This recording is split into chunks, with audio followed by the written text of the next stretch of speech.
Okay, let's take a look at Breakthrough Cambrai. This is an MMP game by Michael Ranella, if I recall correctly, which is a name that's familiar to me from Board Game Geek.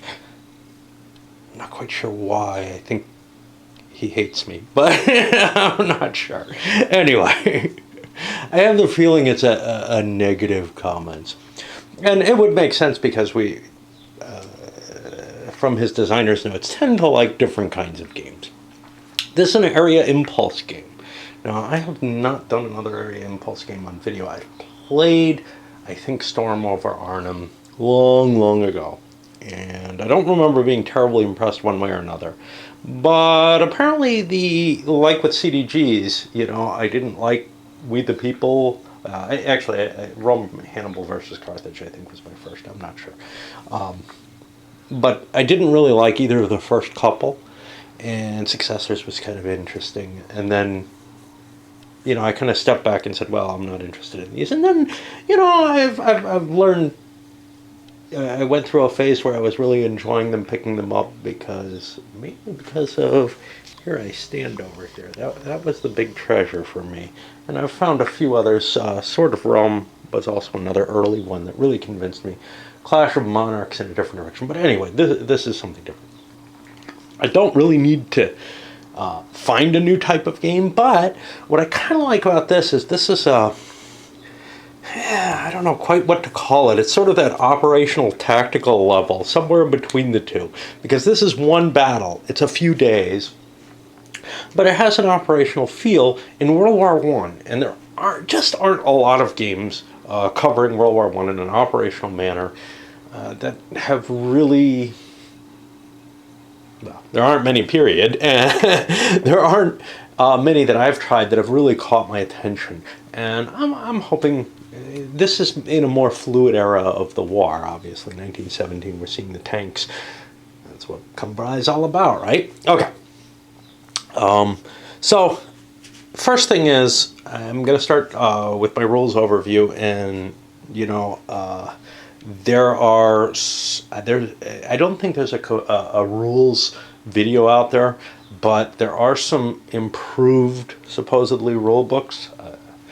I didn't find this one particularly hard, but it's only 16 pages and nicely typed. And looking at the components, there's something I want to point out. Nice big counters, which I think are, a great thing for being easy on my old eyes, and many of us are getting older. But, I had some trouble because some of the numbers up here, the unit numbers, etc., were a little hard to read, especially because of the color choices and everything. But they're probably not too important for anything but the setup. You also get a couple player aid charts, which is cool because it sucks when you got to pass it back and forth, right? And Avalon Hill style setup, and of course reinforcement cards. The setup cards I've already used. Now and no, that's not an ugly stain. That's just the intention, the color of the artwork. I'm going to try to give this as easily as I can. We have a number of tracks here. This is going to keep track of the number of impulses that have passed. Now, there's some weirdness about that. So this game kind of uses the impulses as a time factor, which I think is going to cause some issues. But having not played it, I can't be absolutely certain about it. My worry there is you're not going to see an across-the-board movement. When time's not linked to the impulses, like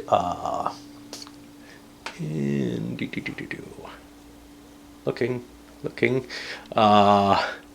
in the Korean War, which is an outstanding game. You should look at the video for that.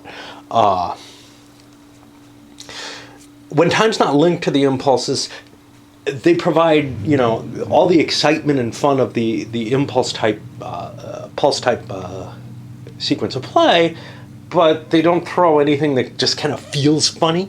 And, you can write it off as abstractions. They're going to feel funny no matter what, right? You have your units. So the units in the game are pretty standard values on them. Attack, defense, movement. And then on the back, gotta be careful. One thing I don't like about big counters is I can't manipulate them as easily. On On the back you have a number for the default defense value, and then you have some setup information which tells you where to put them on the cards and on the board. I'm going to, of course, be playing the whole campaign game, which really might last to December 3rd. I suspect that I will screw up with one side or the other and not end up at a good equilibrium, so the game will probably end early one way or another, maybe way early. That is a possibility here. You also have some other units. So tanks have some special rules. They're the only unit in the game that has breakdown counters. They will they can degrade over time as your tanks start breaking down. You try to repair them. You get as many on the line as you can. You have control markers, which are used just for the Brits. Air support.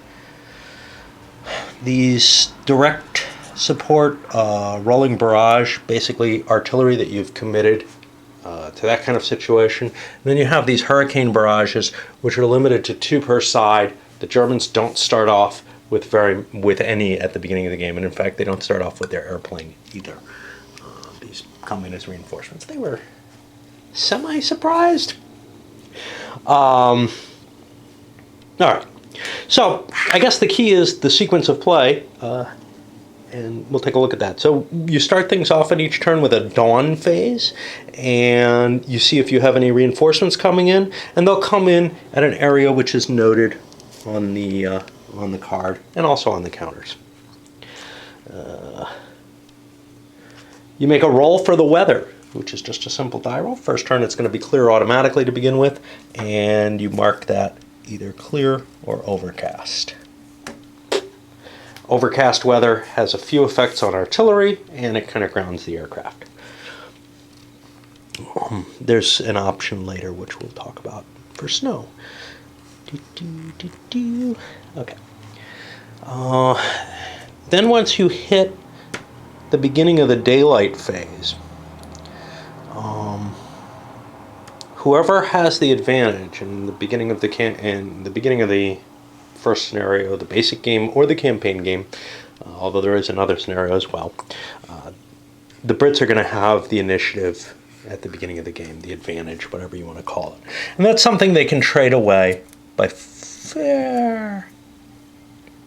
I wish it didn't stay red on either side, by flipping it over to indicate, and there's a German flag on the other side.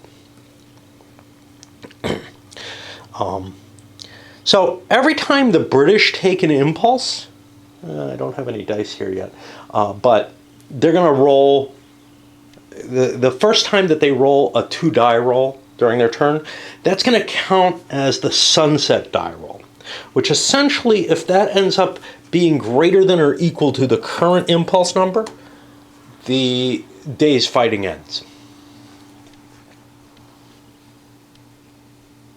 Now, if the British don't roll 2 dice during one of their impulses, then, which is unlikely, but I guess if they're on the defensive it might happen, then at the end of their first impulse they make that 2-die roll. The nice thing about it is you get to know pretty early in your impulse that you might be able to make some changes to what you're going to do based on that first die roll that causes you to see, hey, it is actually late in the day.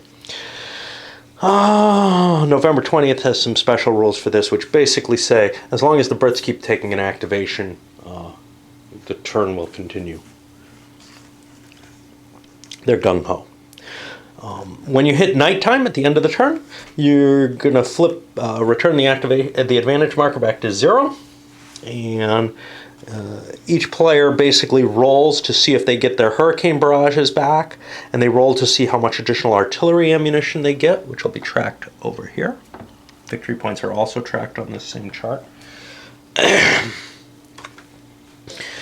And then the players can spend their ammunition points. They don't have to buy these barrage points back. And then at the end of the turn, you check to see if an automatic victory has happened, and there's different ways that can happen at different times. the British can win an automatic victory in the basic game, but in other scenarios, it's possible for either side to win an automatic victory after you get past, actually after you extend past the basic game, basically. And it's twice the size to do the advanced game, so not that I'm too worried about that. But we're just delaying until we can get to something much, much bigger. But I wanted to get to this. The Brits also make a check starting at the end of the November 21st turn, the second turn of the game, to see if Field Marshal Haig decides this thing ain't working. And he's got some minimal goals, which may not really suit your end of game goals particularly well, depending on what your strategy is. Okay. So, eliminated garrison units are returned to play to the German player each dawn phase. Garrisons are going to be, I have them here, these little guys who look like they only have one number, they only have a defensive number. Those are meant to represent the defensive positionings and some of the men defending them as well. And the thought there is, well, you know, if you overran the first line of the Hindenburg line in this case, then there's sort of a defense in depth going on here.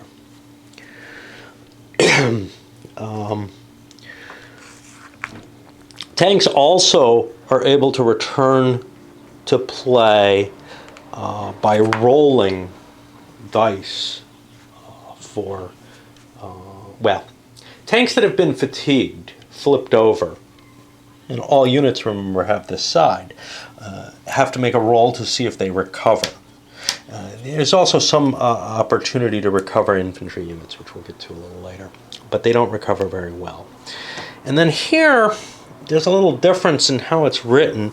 So it says in the rules, one eliminated 215 tank unit can return to play in the November 28th phase, but it shows a somewhat larger tank. I'll try to remember that I should go by the rules for that, but if I forget, the Brits may get a bonus tank. They're favored anyway, supposedly, by the victory conditions. There's a bidding system for the scenarios, so if one side or the other feels like they have an advantage, you can make a little bit of a bid. That bid is not going to be based on the victory points that you need for the game, but rather what you get at the start in terms of ammo, I believe. Let's see. November 20th, the Brits have a series of reinforcements and November 20th is the first turn of the game. They don't come in during the dawn phase. They come in when the Brits take certain areas. So if the Brits take area 19, and the areas have their number up here, I don't remember what these others are. We should know that. Somewhere they describe the map.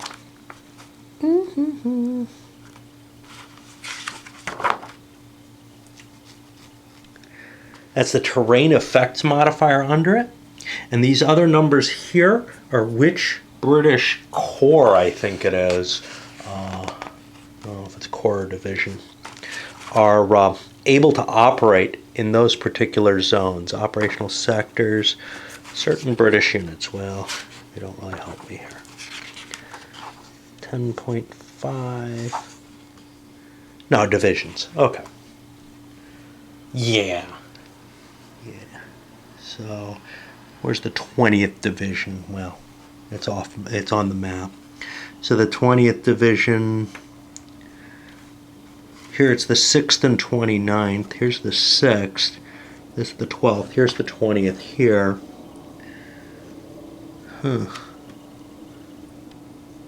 Where can the 12th go? 12th can go here. Oh, it can go this way. Okay. But it can't go any further. Any area not marked with a British control flag is controlled by the Germans, which makes things easier. One thing about the counter mix, you'll see this ugly white counter here. I looked at this online and nobody seemed to be complaining about it, but there seems to be a bridge marker missing. The bridges are supposed to be marked. They got these tiny little things, and there's an extra bridge marker. Maybe there's a misprint on the map. I didn't see any mention of that. In fact, I didn't see an errata for this game, and I think there should be, given that there's a marker missing. What I saw was an updated rules. Well, I don't want to read an updated rules to look to see if I got anything wrong, you know? This is the rule book that came printed with the game. That's the one we use, and in this case, at least in terms of clarity, it seems better than some MMP printed rule books. Okay. Nothing against the gamers, by the way. All their stuff is that I've seen is perfect. Not to say there are never errors, but you get a little glossy finish on here. So if there are any changes to the rule books, you're probably not going to be able to use a pencil on it. We can test that out. That's a thing I don't. Yeah, that barely legible. So if you want to read rules that you mark up, you're going to have to use something like a scripto. Okay, so where are we here? So for the 29th Division, if there's a control marker in Area 19, and we pointed that out up here, at the beginning of a British impulse, the whole 29th Division and its tank battalion will come in. And that is marked here. Now, in addition, the 5th Division Cav will also show up the same way, right? There's a British control marker. The Cav Division is set up there, and it'll be available for use in the next friendly impulse. If the Cav Division if the requirements are never met for any of these reinforcements, they come in dawn of the 21st. Swapping. When a reinforcement's due to appear during dawn, you can place that unit in any... Okay, now here they use the term any free area. This is not defined anywhere earlier in the rules. It's defined a little later. Over here under stacking and control. A free area is a vacant area under friendly control. Okay, well, that sounds kind of scary, you know? And if you look at the rules, that starts to really kind of bug you out. Until you look at vacant, which says an area is vacant if it contains no enemy units, regardless of the presence of friendly units. Okay, so this is a vacant and free area. This is a vacant and free area. Even though there are German units in one of them, it's still considered vacant because there are no Brits in it. If there was an area that was, well, so I don't think you can have a vacant area that's not free for someone, but vacant has its own facets, I suppose. Not that I can remember any. Okay, so when a reinforcement is due to appear in the dawn phase, you can put that unit in any free area containing an exhausted unit, and then the exhausted unit replaces the reinforcement in the zone it's supposed to be in. Basically, you're shuffling your reinforcements right up to the front and pulling your worn-out units back to where maybe they can recover over time. Now, we'll see that mechanism in a little bit. All right, so at the beginning of each day, you roll the weather. And that can have some effect here. Movement factor drops by 1. I forgot about that. Air markers are flipped over to a grounded side. Nice and clear. These are pretty clear too. Cool. Okay. And the defensive value of the area against hurricane barrages is increased by 2. Now, if the British player's sunset die roll equals the current impulse number, if it's greater or equal to the impulse number, the advantage marker increases. It goes forward. Yeah, okay. So you have to roll less than the impulse number to get a change to the next day happening. If you roll exactly equal, you get a new weather roll. Actually, no, you don't roll the weather. You just flip it. So if it was sunny, it'll go overcast. This creates something kind of weird. I don't know what the rationale is behind it particularly, but it means the weather is more likely to change in kind of the middle, late afternoon than any other time. Now, My experience is that that might be partially true, but it sounds like the odds of it are a little twisted. Again, time seems to be a factor here because the turn runs out once you do a certain number of impulses based on the die roll, etc. And the impulses are done in a consecutive order. It's not like your units can't do anything after they do something, though they may be more likely to be fatigued. But you can push on pretty hard in one section. I don't think it's any worse than, say, what Men of Iron does in terms of that whole series, in terms of, kind of abstracting time away. But be prepared if you're interested in a simulation and kind of probably having some moments where you're like, that doesn't seem quite right. Okay, so you're allowed 9 units in any area or zone, except British tanks and German garrisons don't count. Units may not move into assault or end a retreat in an area stacked to the maximum. Areas are going to be controlled by one side or the other. Control changes when you drive someone out of the area, basically. Now, you can just walk through an area, though, and gain control of it if it is vacant, I think. Okay. When you get an actual impulse, you have to make a decision of the type that you want. You can decide an assault, a regroup, or you can just pass. Assault is the most complicated. So the first thing you do, and there are some little twisted things with this that I'm not sure are completely clear. The first thing you do is an artillery barrage and air support. You're allowed to drop a hurricane barrage somewhere. You're allowed to place your rolling barrage and direct support markers. This is your other artillery. At this point. And you could also place your air marker. The air marker is especially cool because you can place it every impulse, basically, that you're active. Any fresh unit, okay, then you pick an area. Well, maybe you do this before. An area with a friendly unit in it, and that is your active area. That's where you're going to be able to launch activity from. And that's great at the beginning of the game because, at least for the Brits, they have all their stuff kind of piled up in one area or in a couple of one-area spaces. But as you spread over the board, it's probably going to become more of a problem. Okay.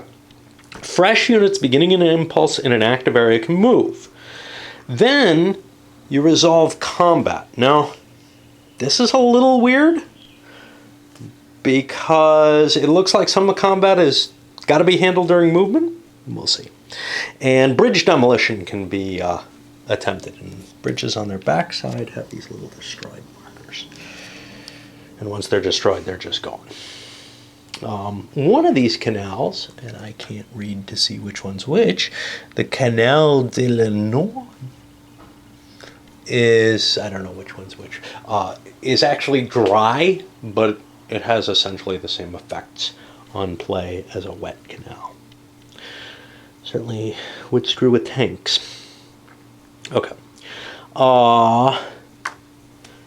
If you take, all right, let's jump back to the other types of impulses. If you take a regroup impulse, you can move any units in the active area into an adjacent free area or areas. Remember, free is vacant that you control, but there could be your own troops there because vacant just means no enemies. Fresh and exhausted units can regroup. Fresh units that regroup remain fresh. It doesn't appear to do anything to exhausted units. Units may not regroup over an enemy-held bridge, nor exceed the 5-unit impulse. No unit may regroup further than one area or across a boundary it may not normally cross. Garrisons cannot regroup. Garrisons have no movement, so that makes sense. And then the pass is you're not doing anything. If you're the Brits, you have to make your sunset die roll to see if the turn ends. Okay. And you're not allowed to move during enemy impulses unless you're forced to by a retreat. Okay. Artillery, a hurricane barrage marker. When you place that, you can fire at an area up to 2 spaces away from the active area, the area that you're going to launch attacks out of or whatever. Well, it's an assault impulse, so. Rolling barrage and direct support can also be placed in the active area or an area adjacent to it. You remove the artillery markers from the map after any movement and combat resolution. The hurricane barrage, when those are placed, they perform a hurricane barrage as part of the assault impulse. You can only use 1 in each assault impulse before movement and combat, with the exception of impulse 0 of the first turn when there's like 5 of them off the 2 British counters. And you don't really use the counters, but they have all kind of rules for, making it sound like you do to just confuse someone like me. So the attacker selects an area to attack with the barrage, and this will be the target area, and he selects 1 enemy unit as the primary target. And he takes a value of 7 for the attack value, adds 2 if there's a heavily stacked area, counting garrisons. The defense value will range from 1 to 4 depending on the defense value of the region. There's +2 if it's overcast weather. It has nothing to do with the defensive value of the units themselves. Each player rolls a die, just a single 6-sider, which he adds to his value. And if the attacker gets a higher total than the defender has to take barrage casualty points equal to the difference. Now, those casualty points, each fresh infantry garrison becoming exhausted costs you 2. Each exhausted unit eliminated costs you 2.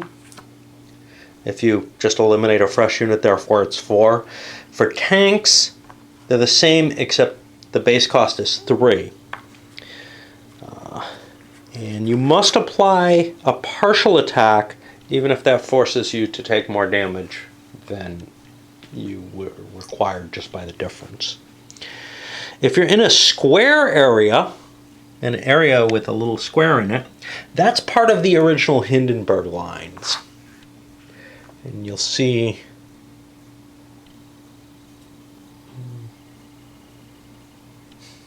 the Brits have their own entrenchments here, essentially.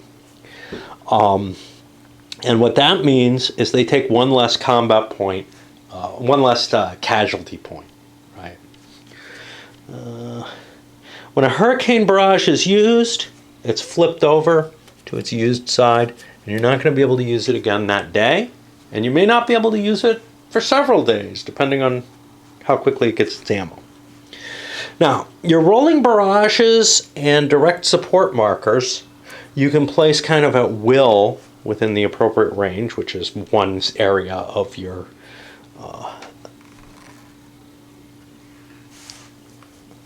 they got the Hindenburg support line written here just to help remind you.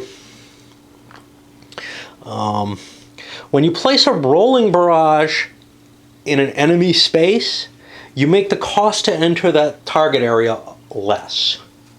I believe each one reduces the target area by 2 movement points, but never to less than 1 movement point total. Now, you're only allowed to put 1 support marker for every friendly infantry unit participating in the assault. So, a rolling barrage supporting just 1 infantry could only be 1 counter, but if you have 2 infantry, you could use 2 counter. I don't know what the movement points kind of work out to. We're going to see that more in play as we test the game out. Canal crossings cannot be reduced by simply bombarding. The direct support marker, and these also are used to a limit equal to, in addition to the rolling barrages, you can place the direct supports, and they all count up to that. Hey, I can only use as many as I've got infantry involved in this attack. So the direct support markers will each give you +1 to the attack value of any assault made into that area. Then there's also air support, which works just like direct support. And it doesn't look like it's restricted, so you can put an extra counter in for that, in addition to your limits for your artillery. And the bonus with the air support markers is after you use it, it comes back and you can use it again.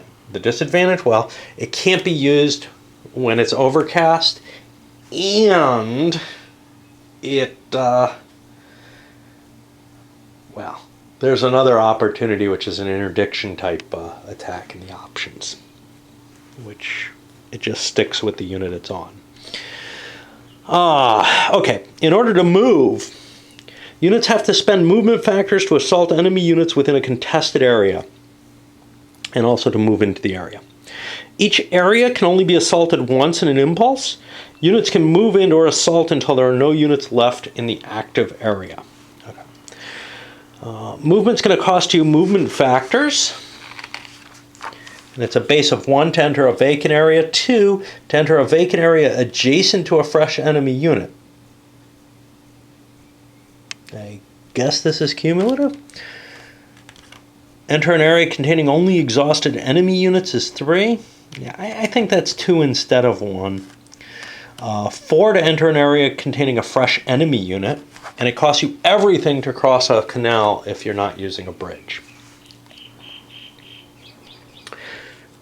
Which is why you probably only need a couple of rolling barrages. And that'll drop you down to a 1. If you haven't expended any movement points, you can always move to the adjacent space by expending all your movement points, just like you were crossing the canal. Multiple area destinations. Units in the active area can move to and assault different areas in the same impulse. Assaults into different areas do not have to be pre-designated. The attacker can wait for the results of a move or assault before announcing a later move or assault into a different area. They can't go into the same area. You're only allowed to assault an area once. They could move into it. However, you had to pre-commit all your support weaponry early before you do any of the movement. Okay.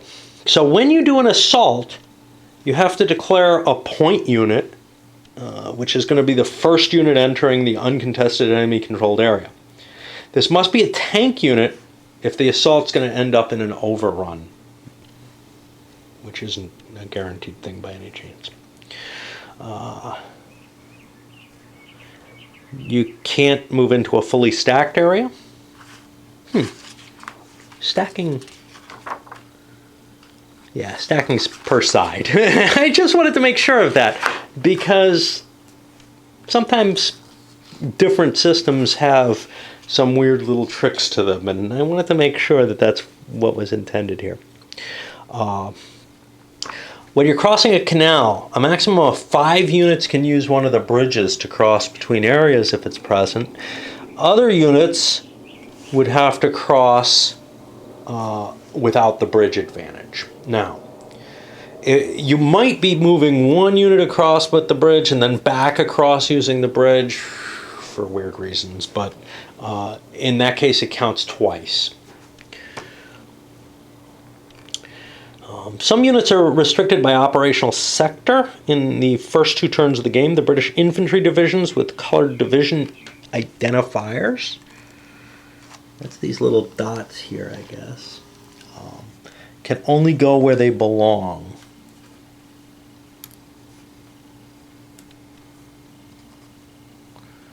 Now, that's all I can really see. I don't really know about this colored divisional identifiers. I'm assuming that's the dots. But those seem to be bigger units.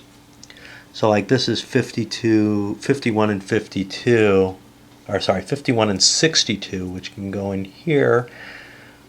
But 36 goes in these, and I think that's the same division. So, they have to have same core. I don't know. The color doesn't really seem to make much difference. Tank units may only enter areas with an operational sector color matching their battalion ID color. Okay, so this is important because if I can move any of these divisions into the area, I can move any of those tanks in as a support. Movement in and out of zones is restricted to the connection lines printed on the map. These little things. These are kind of separated from the map or something. I don't know. All right, we're going to take a pause here because I'm out of juice, and by which I mean my battery, and my throat too. And there was another reason I needed a pause. I don't remember why. Turns out what I had to do was get involved in a religious discussion over on the game box, and then go dancing, and then recover for a few hours after sleeping. And now I'm back here with some fermented grapefruit juice. Not intentionally. And the combat rolls. Alright. So, the only units that are going to be allowed to make an attack, an assault, are going to be the ones that started in the active area that you chose. And you can either assault units in the area you start in or in an area you move to. And you got to be kind of careful, obviously, if things get kind of congested and you're bringing reinforcements into an area, to remember which units are going to be able to attack and which are not. An assault takes no extra movement point cost beyond moving into the area.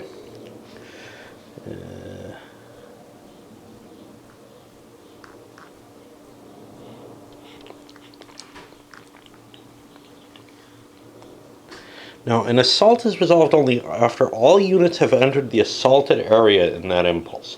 So remember what we looked at a little before. You can move units, do an assault. Well, you can do an assault in the area you're in. You can move units, do an assault, and then go back and move units and do another assault. That's where one of the kind of rules ambiguities is going to come up from that, I think. Okay. And once you do the assault, you can't push any more units into that area. So everything that moves into that area has to pay the full movement point cost of an occupied enemy area or whatever. Okay. A friendly unit must make a mandatory assault if it occupies an enemy-occupied area that was not contested at the beginning of the current impulse. Which means if you already had units in the area, you could throw more units in and you don't have to make an assault there. But you have to make an assault if you're entering a new enemy area. This actually kind of reminds me of another area game, Great War by Rand, that I covered a while back, and that's getting a reprint. If the mandatory assault results in a repulse, all participating units must retreat if the attacker is defeated only in a mandatory assault. Otherwise, you can make an optional assault, and you can choose which of your units to use. If you activate an area that's contested at the start of the activation, there's a cost applied to the units which are activating, I guess, just for activating where there's an attack. And if you choose to make the attack,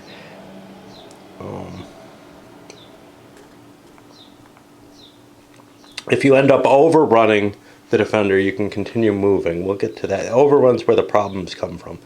If any defending units remain in the active area after the assault has been resolved, the assaulting units may not assault again or move. Their impulse is over. But other units that did not choose to assault will still be mobile. So you can activate an area, attack in it with some of your units, and then move, or none, and then move out of that area with the others. There's just a heavier movement point cost. That's what I'm getting from this. All other units may continue moving, and they have a cost based on, it's the same as this cost. It's basically, that's the base cost for activating units in an area that was contested. Okay. You roll a pair of dice for your attack. You're going to add, okay. Remember you have a lead unit. So you're going to add the attack factor of the point unit, the unit that's leading the attack, +1 for each additional unit in the assault, +1 for direct support markers and the air marker, and -1 if you've got different divisions participating in the assault. Now, divisions are the number to the left. So you want to keep your commands together, otherwise you get a penalty. And essentially, one unit added to a division just doesn't really add much to it. The defense value is going to be the defending factor of the forward unit, the one that's going to take the main brunt of the attack, +1 for each additional fresh unit, plus the terrain modifier, which is this number here, +1 for each defender's hurricane barrage markers that are currently fresh. If you don't use your hurricane barrages, they just sit there and give you a bonus, which is kind of cool. It's just additional firepower that you can bring for defenses. And +2 for any of the attack, and that doesn't seem to flip it, +2 for any attacking units crossing canal boundary when making a mandatory assault, which is that you're entering an area through the canal. I assume that applies with the bridge as well, because I can't imagine a bridge being terribly easy to assault with or without the water there. It just improves the movement rate. And then you'll have a pair of totals, the attacker's total and the defender's total. If the attacker's less than the defender, he's been repulsed, and it has no effect on the defending units. And all of the assaulting units end up flipped over exhausted. If it was a mandatory assault, they have to retreat at this point. If it's optional, you have the option to retreat. If the two values are the same, the point and forward unit are both exhausted or freshed. If already exhausted, the forward unit is eliminated. In addition to the point unit, any tank that participated in the assault will be exhausted, and the attacking units the assaulting units are allowed to retreat. If you rolled higher attacker than defender, the point unit and any tank units that participated will be exhausted. It always costs you to attack. And the defender has to absorb casualty points equal to the difference between the two numbers. And we had those assault casualty points spelled out somewhere else, but I think they're covered here again. The numbers are different as to how they're allocated, so you can't use the bombard ones. Interesting. An overrun will happen if the point unit was a tank and the assault is a success, and the defender has to take more casualty points than can be absorbed by the defending units in the assaulting area, i.e. you wipe them out. And then the attacker can continue moving and assaulting with any units with remaining movement factor. Now this is where it gets weird. Some special effects. Areas with a triangular identifier, such as over here in the woods, have bad enough terrain that you can't overrun them.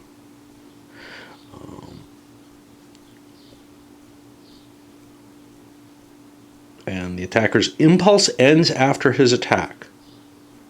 Which sounds like, okay, if I attack that ends any further assaults anywhere. I don't know if that's what they mean, because this whole situation is kind of written with two different views in mind, and I don't think they really collide correctly. Okay, immediately after an overrun, the attacker may repeat all 3 steps of an assault impulse with the area just overrun. Again, okay, what does that do to the area that you activated? Because I'm allowed to move units here. Okay, so I could make an attack with these units into here, succeed. Let's say I get an overrun because there's a tank and whatnot in there. Now, what about these guys? Can I move them into here still? I would have been allowed to if I didn't get the overrun, but now that I have the overrun, I'm immediately getting all 3 activations. Now, I looked at that as nested, but when I saw this with the triangular, it cannot be overrun. The attacker's impulse ends after his attack. Honestly, what I think is that those units end their attack. I think that's what's intended. I just think that the two formats, I activate an area and then I can move units, do an assault, move units, do an assault, and the rules for the combat and the after effects of combat don't mesh together correctly. And this is actually, I think, the only real flaw that I've seen in these rules. Common sense tells me, look, if some of my units attack into the woods from here and other units were planning on going here, those other units aren't going to be stopped because I want an attack there. Whereas they wouldn't be stopped if I was repulsed. I mean, that just doesn't make sense to me. So that's how I'm going to interpret it. I'm going to interpret it as if that stack doesn't get an additional activation. The additional activation is a nested feature of an overrun. What it may be intended to be is move, although there's nothing to support this, is move and do the rest of your assaults, then go back. But there's that immediate term in there and everything, and it just feels like somebody didn't really write. So here's my feeling. If these rules went out to someone who put a reasonable effort into blind testing, in the sense of they didn't contact the developer and say, hey, what do you mean? And the developer wrote down the questions from it, or if any kind of blind testing in which questions were allowed, which I think is a stupid idea, I think you need to revise the rule books and send them out again, but nobody does that. But if questions are allowed, those questions should have been addressed. And clearly here, either people just made it up as they went and didn't write down what their questions were, or they asked the developer and the developer said, you know, oh yeah, it's the designer or whatever, and they wrote back with, oh, yeah, this is how you handle it, and then didn't bother to fix the rule book, didn't bother to try to see why are people asking this, you know, what's wrong here? Because it's very easy when you're writing a rule book to get, you know, and working on it, to just have these assumptions in the back of your mind, and you don't see the flaws. But this one's pretty damn glaring. Okay. So what do we have here? Defensive positions. If you're in a square or triangle, you take one less combat casualty point. The squares are the Hindenburg line. The triangles are better terrain, so these prevent the assaults from being quite as effective. The attacker or the defender can be called upon to retreat. I don't know if the defender's ever required to retreat. A success never becomes a stalemate, or a stalemate a repulse in this way, unless the attacker inflicts exactly 1 CP, the forward unit in the area must either become exhausted or retreat. Hey, you know, I don't know. Oh, here's where it is, isn't it? Yeah.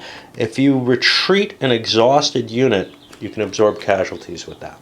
So that's why the defender might have to retreat, sort of. The attacker can only retreat from the area in which they entered the attacked area. There's an exception here for fully stacked areas. I suppose there are conditions under which that could apply.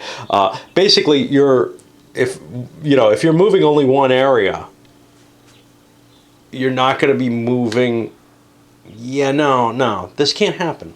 It can't happen, because if I'm pulsing my actions from one stack of units, even if I move into another space and then assault from that space, I could not have overstacked at any point in that. So that exception probably doesn't need to be there. And that leads me to start wondering, oh, well, maybe there is some sort of simultaneous movement going on of the different units, because I could have retreated some back and now I can't retreat it. You know, trying to puzzle out what the designer intended when there are such obvious problems in the rules. It's easier just to start making up your own. You know, trying to follow what you think the guidance may have been, but so retreats are done one unit at a time to see if an area becomes overstacked. If it does, other units can retreat elsewhere. The retreat priorities are listed here. It's voluntary retreat. Okay. So then, any rolling barrage and direct support artillery that you placed are expended, and they'll be put over in a pool. Basically, I have piles of them here. The Brits have all their artillery available at the beginning of the game. The Germans have none of theirs, and they have to buy it with ammunition points.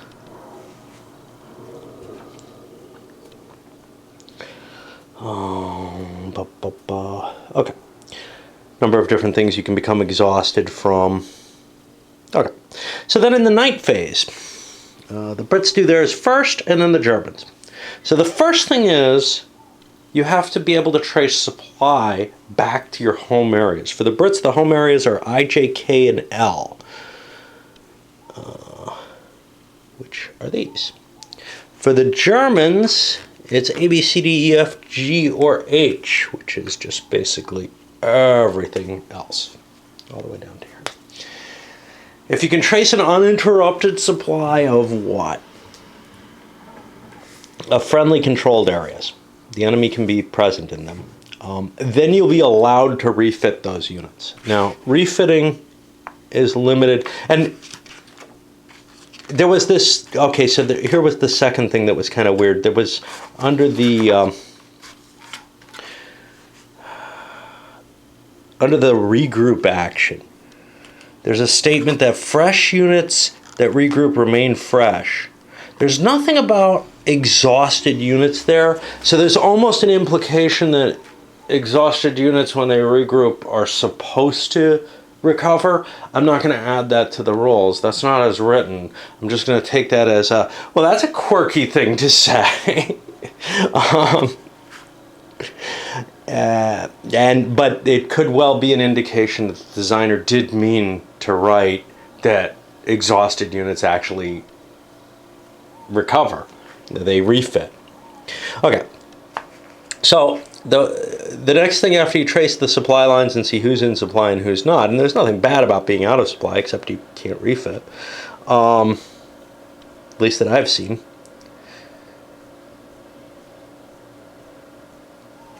Each player rolls a die for each hurricane barrage marker they use to see if it recovers. Now they have to roll greater than or equal to the amount listed for the date. So what you'll notice is the British are very good early on, and then their artillery starts to diminish, whereas the Germans have this interesting little kind of hump shape here, where it gets pretty good for a while, and then it diminishes again as the campaign winds down. For your unused artillery markers, the British are going to get, basically each side gets some dice, and it's based on the time of the campaign. Each side gets some dice, there's some possible modifiers, and that's how many artillery points you get in ammo points.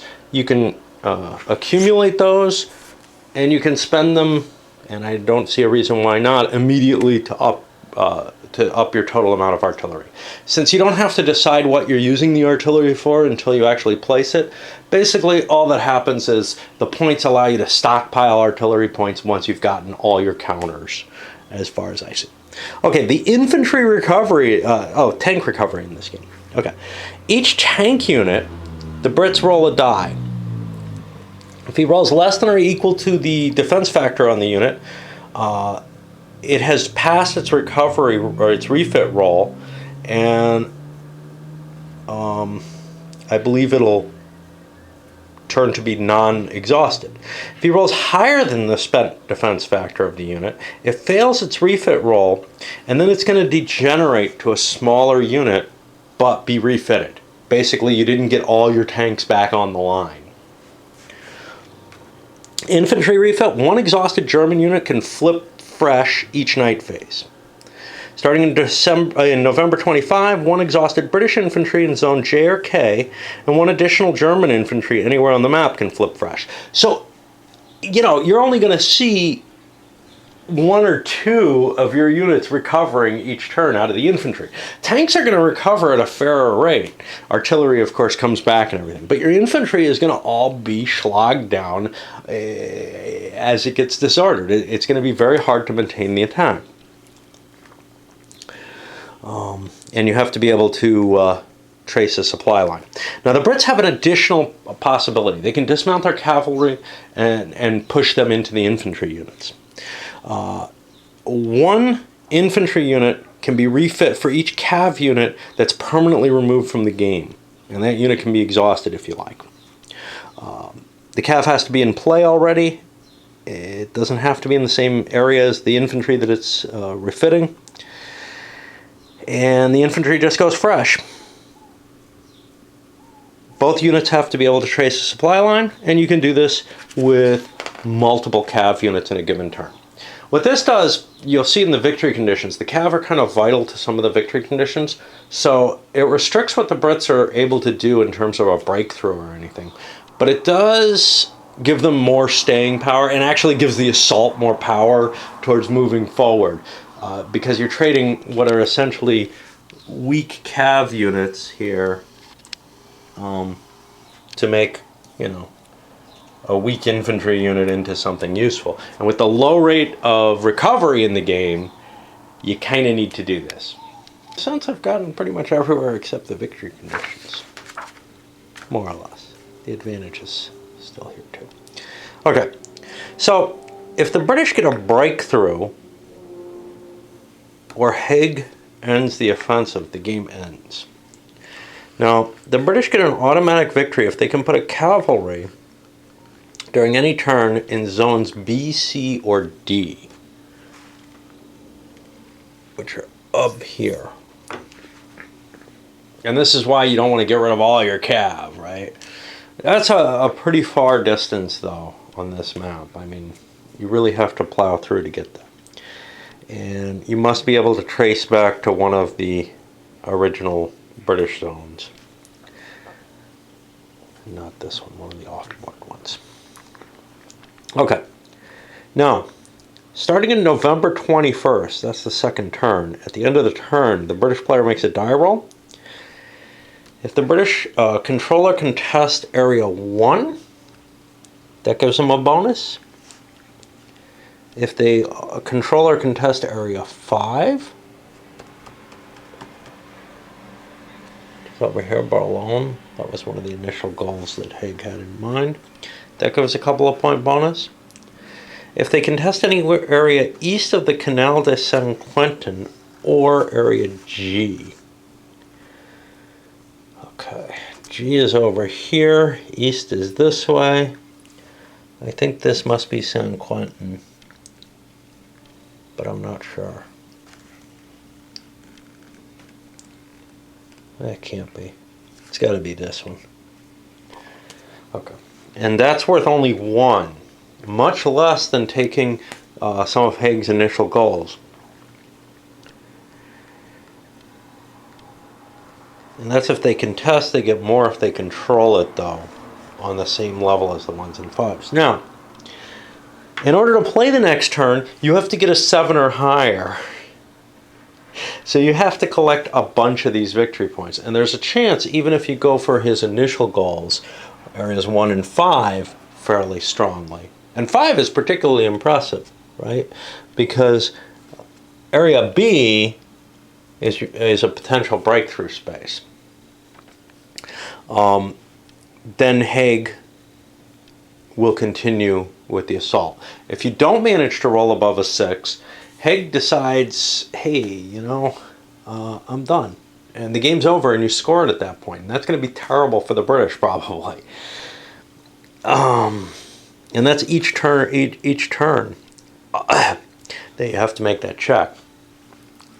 Now, if you don't like, if you get a result that says the assault, the assault is failing, and you have the advantage over on the impulse track, you can flip it over to the enemy, and you can say the game goes another turn. You can reverse his decision to call it off. But you know, then you've handed the advantage to him, and we'll see what that gives you. Okay. Each area and zone on the map with a British control marker is going to be worth 1 victory point. And for the base game, at the end of here, the Brits have to get to 20 victory points to get a win, and the Germans win by preventing that. Now, that changes, and we'll get to that elsewhere, but basically that 20 victory points is the British goal, other than the breakthrough, which is tough. The British player gets a victory point for each area with a British control pair. They have to be able to trace back.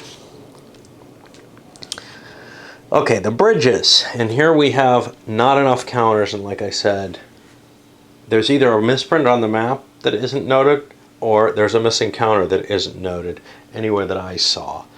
There is a little card here, but I think this does not indicate any errata either. And I did look online, but only at Board Game Geek, which may not have everything. It just has it organized better, so I usually check there. And I know Ranella's on there, so I know the name is familiar, even if I'm mistaken about the impression. Okay, bridges will be either British, German, or destroyed. Now, all bridges start as German, but if you cross them during an assault and don't get repulsed back, you get control of the bridge. And if both connecting areas to the bridge become friendly controlled even without crossing the bridge, you can turn it to a friendly bridge. Either player can demolish bridges at the end of an assault impulse. You have to control the bridges. Well, if an assault just succeeded in taking the bridge, you can't blow it. So you can only blow it if you own one of the sides, basically. And if it hasn't just been crossed. You have to have a friendly unit in the active area. You have to roll a 7 or higher on one die. And you have modifiers. So I think this is for each area. If an area is free, you get +3. If it's contested, friendly controlled. If it's contested, enemy controlled, you only get +1. Canal du Nord. Well, let's look here, because again, it's not spelled out any way that I can read on the map which canal is which. And neither one looks particularly northward to me. So we know, we go here, San Quentin is the one the British get the points for, which I think is going to be this one. So the Canal du Nord is going to be more difficult to demolish the bridges on, for whatever reason. And if you try to demolish the bridges on November 20th, you have a penalty. That's basically because the Germans are the only ones who want to demolish the bridges, for the most part. Therefore, they're a little less capable of wiring the bridges, etc. And they can never be repaired. Okay, what about the advantage? So there's a few things you can do with it. If you don't like the weather, you can change it. This pisses me off. I can understand controlling Haig's decision, but I really hate the kind of, ooh, I am going to use my military advantage to modify what the weather will be. And if you tell me, well, pre-planning or something, like that, come on, bullshit, you know? First of all, weather forecasting wasn't all that accurate. And secondly, that die roll is not, you know, the attack was made with the forecasting in mind, right? So, like, it's not like a little bit better planning at that moment is going to let you know, yeah, we didn't really launch it on the 20th. It just makes no sense to me. It's just a game mechanism that takes me completely out of the position that I'm in, and I become someone who's able to affect the gods or whatever. Maximum effort. The attacker may turn a repulse into a stalemate, which allows you to stay in the area and take less damage from it. Fanatical defense. The defender can turn a success into a stalemate. He can't turn an overrun into a stalemate, though. Improve an automatic tank refit without making a die roll. An additional 2 dice. This is the old AH. DR in capitals means 2 dice. That's clarified somewhere. And then finally, and probably the most important, and why the British don't want to give it up early on, unless they can pretty much guarantee that Haig's not going to call things off, you can stop Haig from calling the assault off. And once the British do that once, the Germans are probably loath to use it too. I mean, it's not like anybody's going to use it for the damn weather until Haig has committed to continuing the assault. So hopefully we won't see it used in that manner. All right, November 20th has some special rules. First of all, there's no weather roll. It's automatically clear. There's an opening barrage for the Brits. Like I said, they hit, what? Hurricane barrage in areas 1, 3, 9, 10, and Zone H, which is probably along the front line. H, 10, 9, 3, and 1, indeed. So you fire all along the Hindenburg line, and that flips your 2 counters for whatever reason. I mean, they're flipped. It's just, they're doing something completely different from what they ever do any other time. During November 20th, the length of the daylight phase is not dependent on a sunset die roll. The British advance continually until they choose to pass. Or if the marker moves off the track, the day ends. You still make the die roll, though, for the potential of weather changing. And again, that's most likely in the middle of the day, but it has a little funny feeling to me. We have the British operational sectors, where the divisional numbers are in play. Cav are only going to have 5 movement factors. Normally, I think they're at 7. This is because they're coming on the board at this point. They put it as a Cav confusion. They also weren't really prepared to exploit an assault. You know, that's what they're sent here for, but usually there weren't breakthroughs, and the fact that there was one here kind of caught them off guard, and they weren't ready to do their job. British get some additional ammunition roll on, or additional pips on their roll. An assault with a tank gets an additional bonus to its attack value on November 20th, and I hope that's on the player aid card. It should be. Most everything is, but so let's see, attack value. So no, that's not listed here. This is taken from the base combat roll. So basically, you know, little modifiers that are one-offs like that aren't going to be on the chart, is I think what we find. If it's not in the original set of the rules, it's not going to show there. Okay, some optional rules. Side determination. Look, you can bid this game. They give you the hint of how you want to handle the bidding, and in this case, it is, I believe, ammunition points, rather than, like, you know, making the British victory less or more. More would be pretty tough. Although there are more than 20 areas on the board, so I don't know. Here's some options that they add to the game. Tank Fright. The first 2 turns, any British attack with a tank unit gets an additional +1 die modifier. That's in top of this +1 to the AV. I'm in favor of it, but the problem is the game is kind of already balanced against the Germans. So unless you're using bidding, don't expect that to give you the perfect competitive game. They've got a historical weather option. I don't like this because then you know what the weather is, and I think that's wrong. Like, I think that's more ahistorical than following the proper weather. But it gives you a fixed set, so you can play a more stochastic or deterministic game in terms of your decisions. 51st Division, the attack values of the units and its tank corps suffer a -2 attack value modifier to the assault as a whole, and then later in the game it goes down to -1. So whatever, this 51st Division sucks. Let's see if we can find them. They're over here. And it's any tanks with them and the tank corps. Well, the tank corps is all the tanks, right? Oh, containing units of both the 51st and the tank corps. Okay. I think what that's meant to say is that if you use tanks with the 51st Division, they get a penalty. I hope. Because otherwise, if it's both the 51st Division and the tank corps, well, then any assault using tanks has a -2 to it. Well, we just got rid of the +1 and the other +1. What the hell? Whenever a tank or a unit is the point unit in a mandatory assault and it's trying to drive on a bridge, the German player can roll a die. On a 5 or 6, the bridge is destroyed and the tank can't cross. Other units can still make it over as a water boundary if they have the movement points. Starting in December, there's a chance of a snowstorm.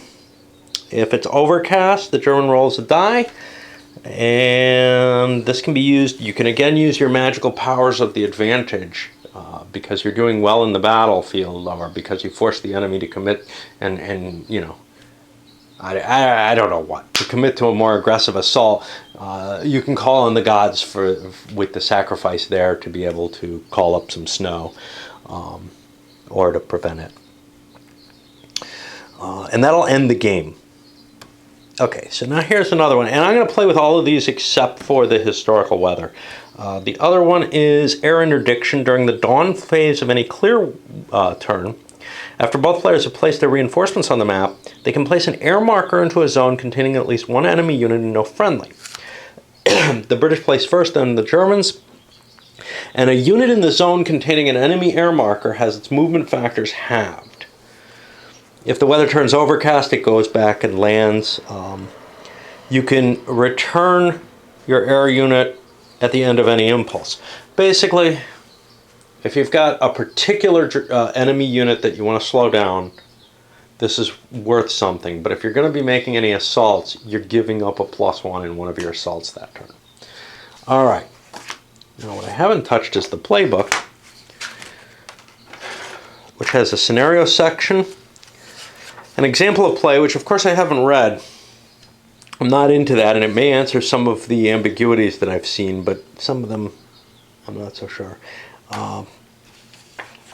It looks pretty nice, pictures and all that for people who like that kind of stuff.